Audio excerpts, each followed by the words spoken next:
Bruschetta, I just adore it. And you can do it the very classic way, or you can change it up, and that's what I'm going to be doing for you today. Instead of basil, I'm going to be using some chives, and I'm going to make a classic dressing to mix into my fresh cherry tomatoes. So for the dressing, a hint of Dijon mustard, some really good quality balsamic vinegar, and the ratio I tend to tell people is 1 to 1 to 3. So 1 part mustard, 1 part vinegar, and 3 parts extra virgin olive oil. Now you want to use a good quality extra virgin olive oil.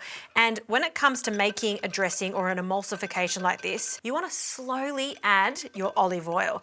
See, this is just so easy to do with that controlled dosage.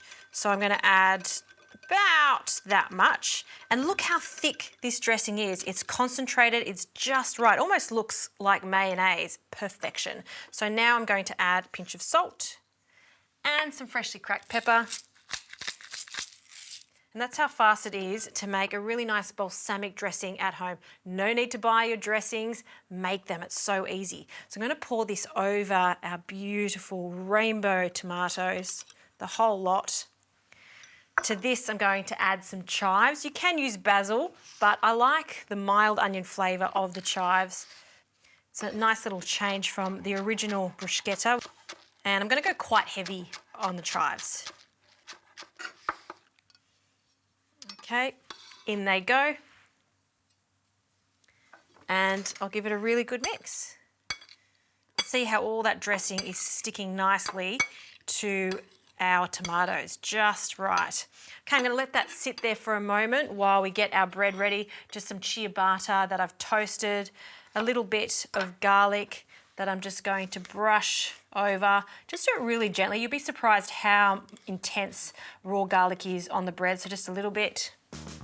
And I'm just going to drizzle a little bit more extra virgin olive oil over my bread. And then on with our dressed tomatoes. I'm gonna pile it up. And I find the best bruschetta is not eaten straight away. I let that sit there for about 10 minutes, just so the tomato flavour and that beautiful dressing soaks in to that ciabatta bread. That is definitely not your classic bruschetta, but I think I might like this even more, particularly because we've got that lovely thick balsamic dressing coating all those beautiful tomatoes.